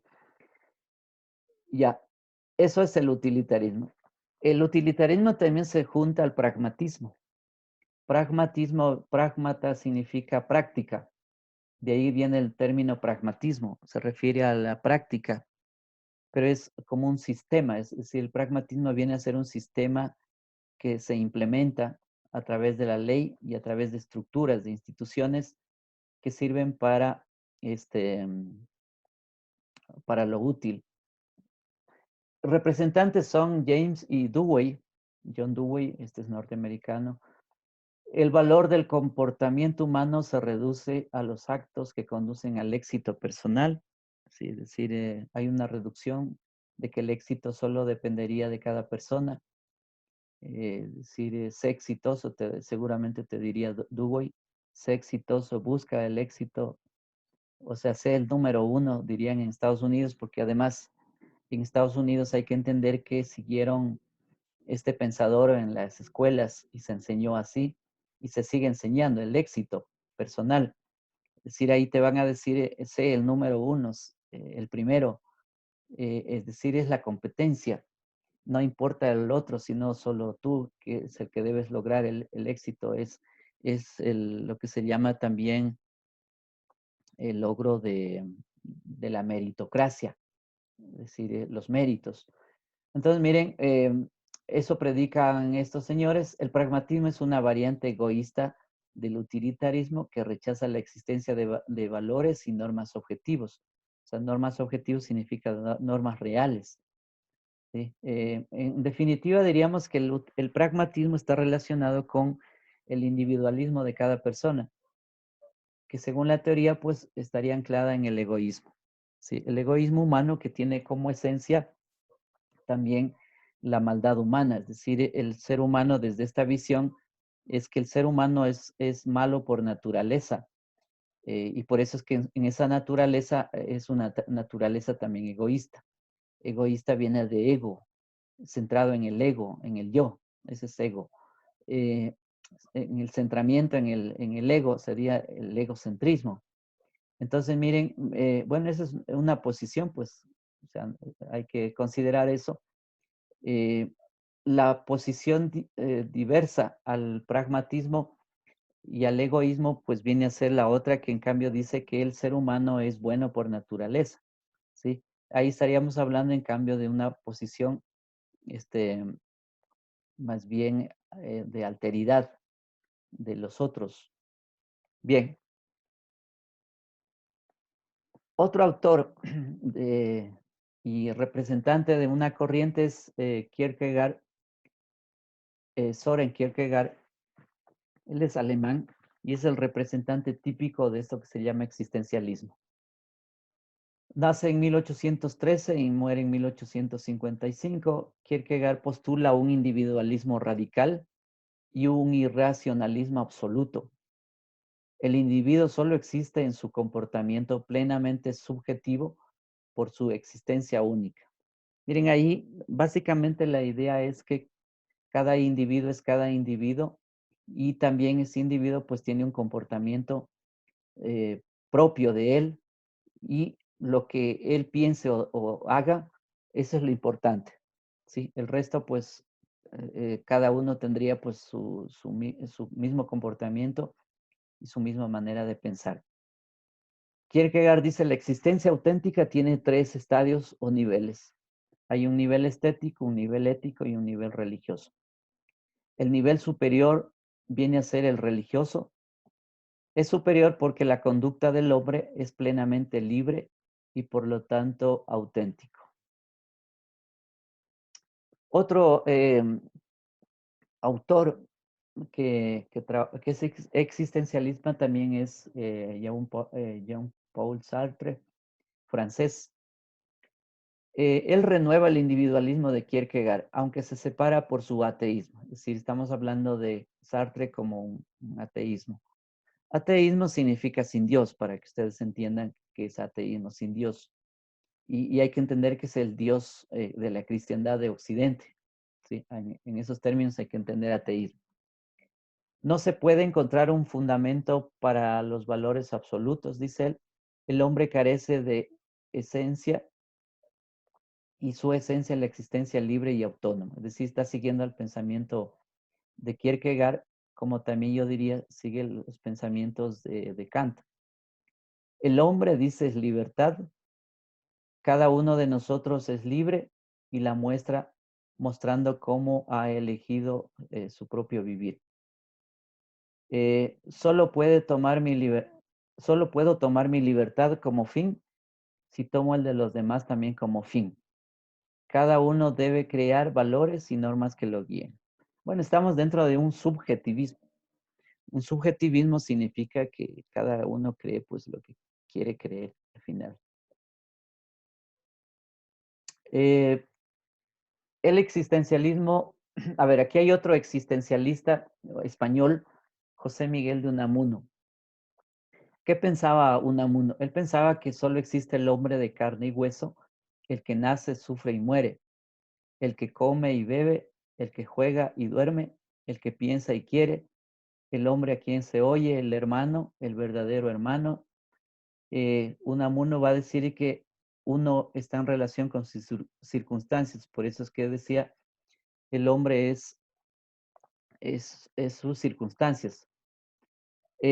Para Unamuno, cada ser humano individual es un fin en sí mismo y no un medio. Bueno, esta es una gran idea para entenderla en la ética. Es decir, que el ser humano es un fin en sí mismo y no puede ser nunca un medio. Y eso sí nos permite juzgar también eh, las acciones y los pensamientos de todos los días, porque nos puede permitir entonces juzgar que los seres humanos pues no somos cosa, sino que somos fines por ser humanos.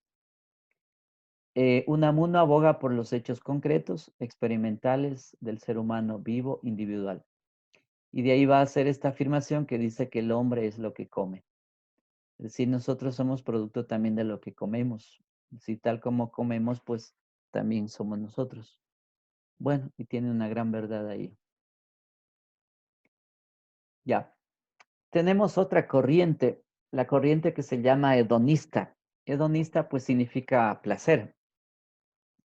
El hedonismo es una rama de la filosofía y quienes la siguen proponen como única finalidad de la vida el lograr un placer absoluto y verdadero, ¿sí? Por eso de ahí viene hedonismo.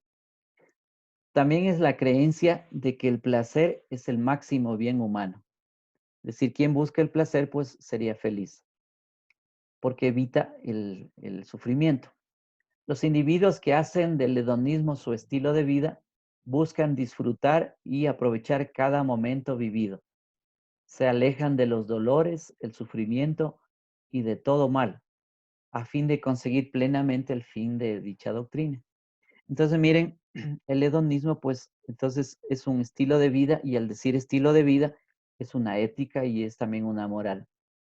En la sociedad de ahora, de hoy, por ejemplo, es muy hedonista, es decir, busca el placer por el placer que le va a dar, por ejemplo, la obtención de las cosas, la compra de cosas, de objetos, la obtención del dinero, la obtención, qué sé yo, de tierras, de territorios, eh, es decir, todo aquello que le da placer, pues tiene que buscar. Entonces estamos en una sociedad hedonista hoy. En el hedonismo se destacan generalmente teorías morales, cuyos puntos de vista hacen hincapié en las actividades que realiza el hombre, afirmando que tales actividades son concretadas para cumplir un interés particular. Es decir, cada quien debe buscar su interés particular porque solo así sería feliz, dado que es un placer eso. Los hedonistas concluyen que el placer es buscado solo para lograr la sensación propia del mismo. Un filósofo griego del año 341 a 271 antes de Cristo es Epicuro. Este filósofo de la Grecia antigua sostenía que la felicidad debía ser el anhelo inconfundible de todo hombre, quien tenía que luchar toda su vida por conseguirla. Si los hombres quisieran lograr la felicidad, entonces tendría que establecerse un cierto orden, tanto en las riquezas materiales como en las espirituales. En otras palabras, pensamos que el pensamiento de Epicuro es un pensamiento esencialmente subjetivo. Es decir, él piensa el placer como el cumplimiento de los deseos de cada uno.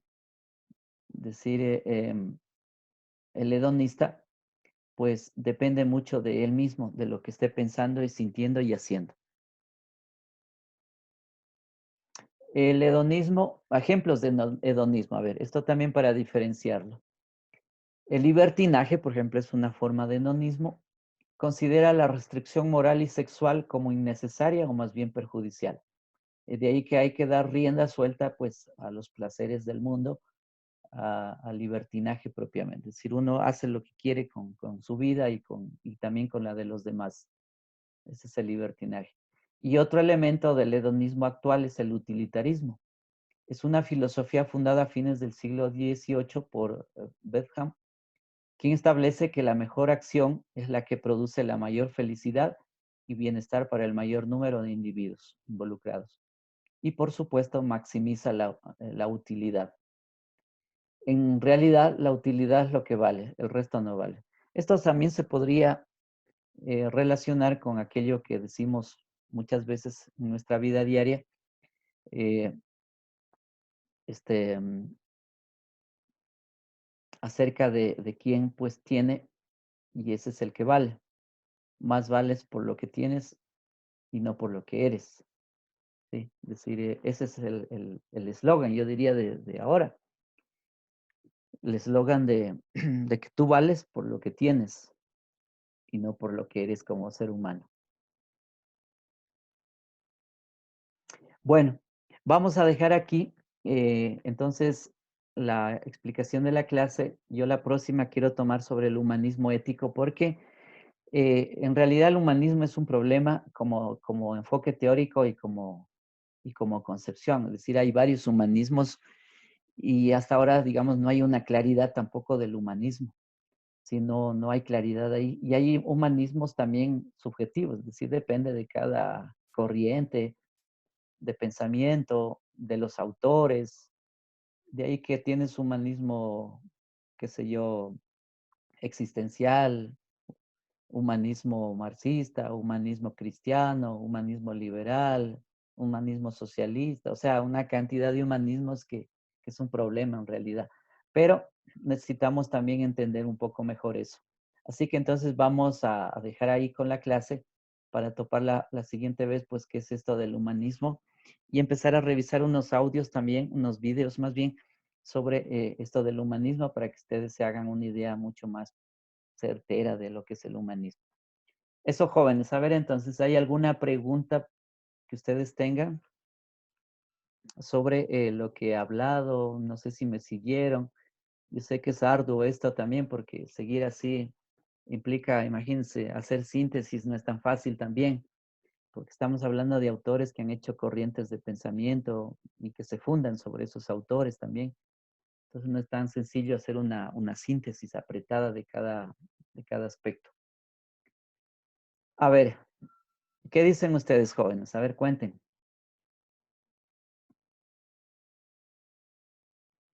Comentarios.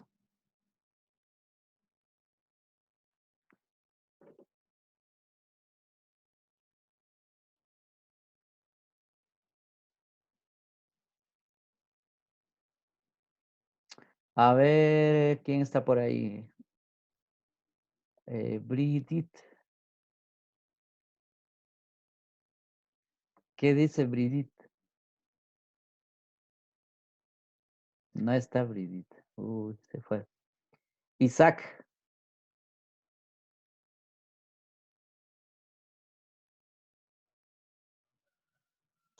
Buen día, profe. Sí, le estoy siguiendo. ya. ¿Qué dice usted? A ver, haga comentarios, haga preguntas, lo que sea. De, Como usted mismo menciona, sí es un tema bastante extenso porque todos los filósofos tienen una perspectiva muy propia y subjetiva. Y como lo estaba revisando en el texto de la lectura número 2, entonces sí me parece bastante interesante también, y pero ya, muy bien explicado, todo claro. claro. ¿Qué te iba a preguntar? ¿Y cuál es tu posición de la ética? ¿Qué piensas tú? A ver, ¿qué pienso de la ética? Que, bueno, tenemos que, vivimos en un mundo, en una sociedad donde tenemos que obviamente vivir con normas y con reglas y tratar de cumplir, bueno, todo eso a cabalidad y de una manera que no afecte tampoco al resto. O sea, Así, tratar de cumplir nuestras metas, pero ya. sin que se vea afectado en otras personas. Ah, ya. A ver, si no, si logro entender, yo diría que tú planteas, digamos, ahí hay un principio del respeto, ¿no es cierto? Es decir, Sí, obviamente. claro, se respeta al otro, eh, o sea, lo que tú quieres lograr, pues, que no pase por encima del otro y respetándolo, ¿no es cierto? Un poco así como que Sí, entendí yo. sí, sí, Ajá, ya, justamente eso quería decir. eso. Ah, ya está bien, ¿no? ¿Qué más? A ver, ¿quién anda por ahí? Doménica.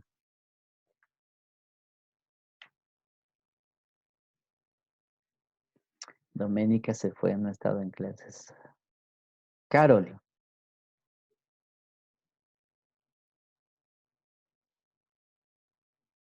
No, estos chicos no están en clases.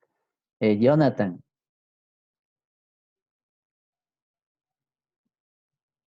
Que Jonathan no está. Hugo. Aquí, profe. Así está Hugo, listo. A ver, ¿qué comenta usted sobre la ética que hemos...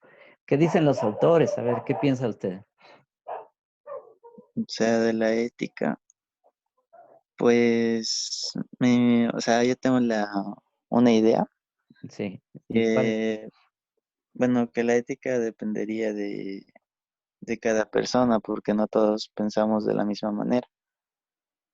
Entonces, o sea, eso también, como nos dijo usted, en clases anteriores se inculca desde que somos pequeños y desde la casa. Entonces, o sea, vendría de la mano de cómo fue nuestra enseñanza desde muy pequeños y cómo la hemos aplicado durante toda nuestra vida, como si es que hemos tenido un buen pensamiento y buenos actos, o si es que hemos sido, digámoslo, egoístas, por así decir.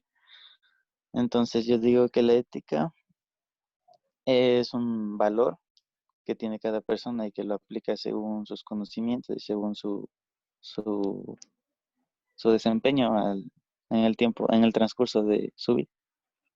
Ya.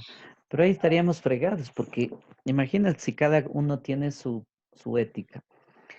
Te voy a poner un caso, a ver. A ver, mira, por ejemplo, un caso conocido. En el año 2004, en los Estados Unidos, con el presidente Jorge Bush, dos, eh, en nombre de una guerra humanitaria, fueron y se metieron en Irak, invadieron Irak, mataron mucha gente, dejaron incendiando el Irak, es decir, lo destrozaron en nombre de una guerra humanitaria, porque claro, en esa época estaba el presidente Hussein, Hassan Hussein. Eh, claro que también había intereses de la familia Bush, intereses esencialmente económicos petroleros, porque controlaban y siguen controlando hasta hoy los grandes yacimientos petrolíferos de la zona. Entonces, fueron a una guerra, inventaron una guerra y destrozaron ese país en nombre de, imagínate, incluso hasta del cristianismo norteamericano. Entonces, mira, ahí aparecía un caso, ¿ves? Si todo dependería de cada uno, pues, o sea, está bien eso. O sea, está bien que Bush, pues, desde su punto de vista como conciencia de él y de los allegados de él que comparten eso, pues está correcto. O sea, hay que meterse en otro país, invadirlo, incluso violando el derecho de soberanía de los países, que el derecho internacional lo justifica, el derecho internacional lo promueve y por supuesto prohíbe la invasión a cualquier país. Entonces, y eso sin meternos en cuestiones más religiosas, pero digo, mira, ahí te pongo un caso. Entonces estaría bien. O sea, Bush, desde su punto de vista como conciencia de él, porque para él el valor ético está en dónde? Está en que, eh, hay que vivir del petróleo, y esos pozos petrolíferos pues son de él. Ya, entonces hay que defender eso. ¿Te das cuenta? Entonces mira, si fuera así. Es decir, del valor de la ética. Entonces, Sí, ¿qué dices tú? pues, o sea, me imagino que en esos tiempos también, ¿qué es? O sea, no sé mucho de ese acontecimiento, pero me imagino que ya debe ser hace tiempo y antes como que las personas no tenían una ética en sí más aplicada. Ah, ya. Hola, ¿qué tal? ¿Cómo estás? Pero gracias Espera, por ese dato, porque sí, no lo espérame un sabía. momentito, por favor. Solamente un minutito, ¿ya? Gracias.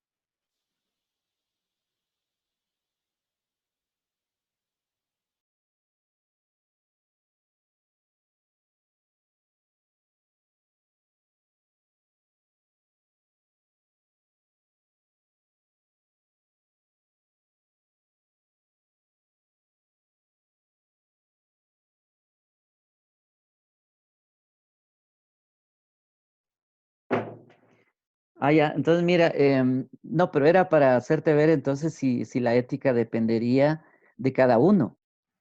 Por eso te decía, estamos fregados y pensamos que cada uno tiene su ética. Yo te puse un caso concreto y de orden público, además, es decir, conocido por todo el mundo. Eso aconteció, eso sucedió, y aún sigue sucediendo en esa zona, en Irak. Es decir, siguen controlados ese país desde con soldados norteamericanos y bueno, etcétera. Entonces, mira, te puse un caso de un presidente norteamericano, Jorge Bush, Walter Bush II. Es decir, él tiene su ética, ¿ves? Tiene su moral, y en nombre de su ética y de su moral, pues mira, hace eso. Entonces, ¿qué podríamos hacer nosotros? Nada, pues porque hay que respetar su ética, cosa que no es cierto. O sea, yo, por ejemplo, no te puedo decir cómo voy a estar de acuerdo con eso, pues, o sea, nunca. Entonces, ¿cuál sería la ética que hay que defender? Pues, esa es la pregunta. O sea, ¿dónde estaría la objetividad de la ética? ¿Dónde está la realidad de la ética? Es decir, ¿cuál es el principio de la ética? ¿Ves? ¿Te das cuenta? O sea, se generan una serie de preguntas porque no puede ser así. Porque si fuera así, entonces estamos fritos. Es lo mismo que pasa con las religiones también. Cada religión tiene su propio Dios y la gente tiene sus propios dioses. En cada cabeza están sus dioses. Y ese es un problema. De ahí que puedes entrar en bronca religiosa con cualquier otro grupo, porque cada grupo defiende su propia religión y tiene sus propias creencias y defiende esas creencias. Y de hecho, la historia de la humanidad nos ha mostrado que vas a una guerra religiosa, es decir, por ejemplo, en el mismo Medio Oriente, en Israel, en Irak, en Egipto, en Libia, qué sé yo, en Irán, en esas zonas, solo por citarte un lugar, pero no es solamente ahí. Es decir, cada uno pues vive su propia religión, cree en sus propios dioses y mira los conflictos religiosos. Por ejemplo, el caso Palestina-Israel, que vive en una constante guerra también religiosa, que no es solo religiosa, de hecho, pero digo. Entonces, mira, si fuéramos por esa vía, estamos bien jodidos ahí. O sea, disculpa la expresión que diga así jodidos porque nos entendemos mejor, pero es para decirte que entonces la ética no nos serviría entonces para nada. Incluso hasta perderíamos el tiempo porque venir a clases para estudiar autores y después cada uno hace lo que quiere, pues, o sea, no nos sirve para nada entonces. ¿Te das cuenta? O sea, es una manera de hacerte ver que dónde está entonces el problema de la ética. Además, ni siquiera sería científica porque ya escaparía a las ciencias, porque toda cosa que escapa a la ciencia es una opinión y ahí serían opiniones personales, porque ya no está basada en conocimiento, no está basada en información, sino que está basada en creencias, está basada en, qué sé yo, en lo que quieres creer o en lo que quieres decir, en la ideología. Entonces te das cuenta de lo que sería el problema ahí ético. O sea, si cada uno pues piensa y dice lo que quiere. Es como ahora si nos ponemos a pensar en el caso ecuatoriano mismo. Si el presidente de la República tiene su propia ética, y él cree que lo que está haciendo está bien, pues bueno, imagínate, eso no cuadra con el resto de la población, con nosotros mismos, que lo que está haciendo está mal, pues. Entonces, mira, o sea, es antiético incluso lo que él estaría haciendo, porque así no es la ética, ¿te das cuenta? Bueno, es un poco para plantear al curso también, vean, señores, decir qué mismo es la ética entonces, porque si nos quedamos con esa idea de que la ética es lo que cada uno cree pues, hacer y pensar, pues entonces estamos bien jodidos ahí. Bueno, era para eso, a ver, entonces, no sé si puedes rebatir lo que yo acabo de decir también.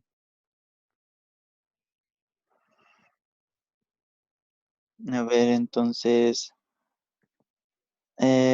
bueno, con todo lo que nos ha dicho, entonces me imagino, o sea, pienso ahora que la ética se aprende principalmente, o sea, se tiene que ver todos los conocimientos de los eh, antiguos personajes que han sido, o sea, personajes principales de la ética. Y sabiendo todo eso, poder aplicar una ética buena, no una mala, porque como nos dijo, hay personas que tienen éticas que no van acorde a las condiciones de las otras personas. Eso. Bien. A ver, otra pregunta que voy a hacer al curso a partir de lo que tú dices. ¿Habrían éticas buenas y éticas malas? No, A ver, ¿qué dice? Veamos quién está por ahí. no. O sea, profe, ¿Quién es que es? es tan Francisco, Francisco, ya. es difícil medir la ética, o sea, ponerle un calificativo de si la ética es buena o mala, porque eso ya entraría más en el ámbito de la moral. la moral es lo que califica si las acciones de alguien es buena o mala. La ética es como que un poco más objetiva en ese aspecto. La ética te dice, tal corriente filosófica actúa de esta manera, y la moral es la que determina si los valores de esa corriente son buenos o malos, porque estaba leyendo en el texto y todo. Entonces muchas veces es, por ejemplo, los cínicos ahorita con se basan, muchas veces ellos dicen que tiene que el ser humano ser, no tener muchas posesiones y ser feliz muchas veces hasta de la apatía, o Ajá, sea, de la falta de... Entonces eso, cualquier otra persona diría es que el ser apático es malo, pero éticamente significa ser bueno, porque significa que te conduce a tu felicidad y eso no te puede decir la otra persona si es bueno o malo. Entonces, creo que en ese aspecto más entraría el aspecto moral que el ético. correcto, sí. Digamos, has hecho una muy buena diferenciación tú entre la ética y la moral. Claro, la moral más está orientada hacia el bien y el mal. Eh, en cambio, la ética, pues serían los actos orientados hacia el bien incluso. A ver, dígame, Magali. Profe, no sé si estoy tan bien, pero justo alrededor de lo que se está hablando, creo que también, o sea, bueno, no para clasificarla entre buena o mala, sino más bien para clasificarla o para escoger cuál es la que como que cada persona o cada grupo de personas se rige a tal ética. Depende también de la línea política e incluso de la situación social, de clase y sociológica que tenga cada persona, ¿no? Eh, Teniendo en cuenta, por ejemplo, esto de la ética marxista y de algunas éticas que estaban hablando en el libro. Entonces, creo que está bastante ligado a que si uno tiene una corriente definida de pensamiento, va a alinearse a la ética, no como buena, pero sí como la más idónea para que converjan con todos los pensamientos que se tienen. Ajá. Claro, es decir, hasta el momento, pues está así la cuestión. Como tú dices, te puedes alinear a una determinada corriente política o de pensamiento. Bueno, y ahí se expresaría la ética, de hecho. Por ejemplo, si comparamos entre la ética liberal, que ya vamos a estudiar también, el liberalismo, pues apunta hacia eh, básicamente tres elementos.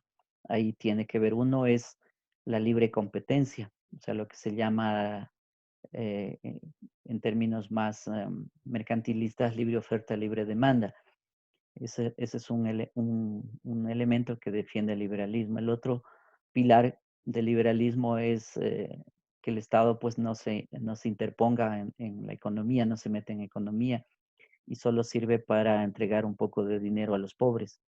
Y el otro es que garantice también el Estado de algún modo la propiedad privada. Entonces, mira, ahí tienes tres elementos del liberalismo. Y es el individuo el que, el centro propiamente de, de esa corriente. Entonces, desde esa perspectiva, pues la ética, ¿qué es? La ética viene a ser entonces el cuidado, la garantía propiamente de la propiedad del individuo. ¿Sí? Entonces, mira, esa es la ética, en realidad. Entonces ahí tienes una posición, ¿ves? Y claro, como tú dices, si es que alguien adopta esa posición, pues y vive de esa posición y cree en esa posición, pues seguro que defenderá a capa y espada, incluso hasta con la guerra, esa posición. Otra posición podría ser la del mismo cristianismo, ¿ves? El cristianismo, en cambio, que predica el amor al prójimo, el amor a Dios y el amor al prójimo, eh, y que entonces, pues hay que, por ejemplo, vestir al desnudo, hay que dar de beber al sediento, hay que, digamos, es una posición que va por la defensa de los pobres de este mundo. Bueno, y ahí tienes otra posición, mira. Y la ética, entonces, ¿cuál es ahí? La ética es que tienes que defender a los pobres o a los desposeídos de este mundo en nombre de Dios. Es decir, porque Dios no quiere eso. Y entonces la pobreza pues como una especie de maldición, digamos, que existe. Y entonces el cristianismo lo que ha hecho es justamente tratar de reducir los niveles de pobreza, no abogar por la pobreza, sino más bien que se elimine la pobreza en el mundo en nombre, digamos, del amor a Dios, ¿sí? Y quienes en realidad se van a salvar cuando retornen pues al reino serán aquellos que han aportado el oprimido. O sea, han dado de comer al hambriento, han dado de beber al sediento, han visitado al desnudo. Todos estos pues serán los primeros que estarán, como dice el mismo Jesús de Nazaret, pues serán los que son los primeros en el reino de los cielos. Mire, ahí tienes otra ética. ¿Cuál es la ética ahí? Yo diría del oprimido, o la ética de la salvación del oprimido, ¿sí? Y bueno, y esa ética tú la vas a encontrar, por ejemplo, en todos los evangelios que tiene la iglesia cristiana. En general vas a encontrar esa ética ahí. Incluso hasta, yo diría, en otros libros, por ejemplo, como estos que también tiene el Nuevo Testamento, como son los Hechos de los Apóstoles, las cartas y finalmente un libro bien interesante como es el Apocalipsis, que es un libro de esperanza y de defensa también del pobre. Entonces, en todo ese conjunto de libros vas a encontrar una ética. Es esta ética que te acabo de decir. Mira, ahí tienes otra ética. Una tercera, a ver, y con esto acabo yo. Una tercera ética tendrías, por ejemplo, en el caso de Marx, que habíamos enunciado antes. Es decir, él está hablando de una ética proletaria y una ética burguesa. Es decir, la ética proletaria, como ya les había explicado, pues es una ética de clase social, en donde pues el proletario vende su fuerza de trabajo y es explotado pues por un capitalista que le roba esa fuerza de trabajo, es decir, le roba a través del trabajo humano que hace ahí y en nombre de un salario también, porque además le paga un salario, pero que no es el justo, sino que hay una ganancia. Por eso yo les ponía como ejemplo el caso de decir, hay obras que dicen que una persona puede trabajar entre 3, 4 horas y con eso es suficiente porque ya con eso salda su trabajo, si no necesita trabajar más y con eso puede vivir pues sumamente bien. Sino que el problema en una sociedad como la que nosotros vivimos, pues existe una dependencia del trabajo y ese es el capitalista que concentra el trabajo. Entonces te hacen trabajar eh, 8 horas, es decir, 4 adicionales más o hasta más, como por ejemplo ahora. Ahora estamos trabajando mucho más horas. Por ejemplo, yo mismo, mira, yo me siento 8 de la mañana y estoy terminando 9:30 de la noche, es decir, mis tareas. Entonces, ¿eso qué quiere decir? Decir, en este momento de pandemia mundial está existiendo sobreexplotación del trabajador. Es decir, nos están estrujando todo lo que las empresas quieren. Y así estará pasándole seguramente a mucha gente en este país y en otros países del mundo exactamente lo mismo que nos está pasando a nosotros. Y en otros casos, pues están siendo expulsados los trabajadores también de sus empresas y están quedándose unos cuantos, poquísimos ahí, y eso seguramente están multiplicando sus horas de trabajo por el mismo sueldo, etcétera. Entonces te das cuenta, bueno, regreso a este punto anterior, es decir, cuando estamos hablando de la ética marxista, de esta crítica que va a ser antagónica de clases, pues, porque él también habla de la ética de la burguesía, de la moral burguesa, ¿sí? Entonces, es decir, como hay dos éticas, digamos, ¿ves? En todo caso, el problema es, bueno, ¿y con qué ética entonces nos quedamos? ¿Cuál sería la ética verdadera, auténtica? Porque si estamos hablando de que cada uno, y hay corrientes éticas también, y cada uno pues defiende la suya, entonces estamos con un problema hasta científico, porque la ciencia es conocimiento, la ciencia es auténtica, verdadera, es objetiva, real. Entonces, si cada uno tiene lo suyo, pues estamos en el plano esencialmente de la opinión. Es decir, cada uno pues cree lo que quiere creer al final. Pero entonces ahí hay un problema con la ética, o sea, una ética científica. incluso la que ahora mismo estaríamos estudiando sería como falsa, porque si nosotros al final del curso nos quedamos igual pensando que cada uno tiene su propia ética, no hemos aprendido nada, ¿te das cuenta? O sea, es como haber perdido el tiempo también. O sea, es cuestionante el asunto.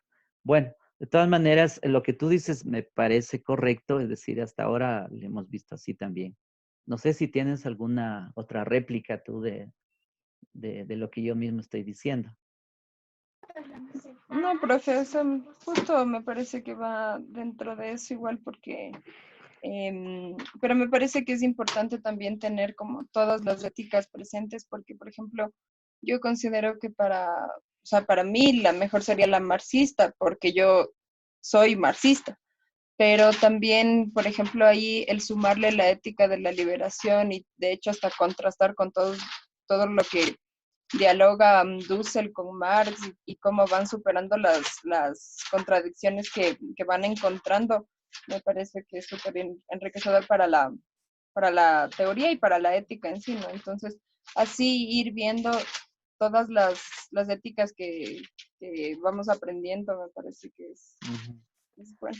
Correcto. Yo alabo tu punto de vista porque de eso mismo se trata. Se trata de eso. Es decir, ese es el espíritu que hay que tener de búsqueda del conocimiento, de la información y de esos contrastes, de ir viendo a ver cuáles de esas que estamos revisando, pues es la mejor que digamos, que se acerca al conocimiento ético. ¿Sí? Entonces, por eso te digo, alabo lo que tú estás diciendo. Y así mismo debe ser el espíritu de un estudiante. O sea, esa es la búsqueda de un estudiante y de ir contrastando, de ir comparando y optando, porque tú tomas tu propia posición al final.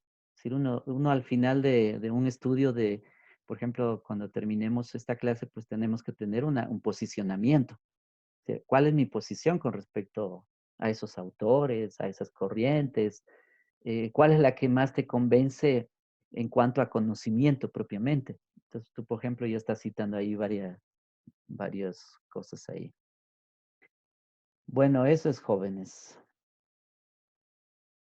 Muy bien, entonces en la próxima clase vamos a continuar con el humanismo, que como les decía, esta es otra cosa así mismo complicada, no tan fácil de entenderlo y asimilarlo, porque no hay claridad tampoco ni en los mismos autores, pero de todas maneras, el espíritu que dice Magali, pues ese es el que hay que tener, o sea, para poder estudiar pues estas corrientes también.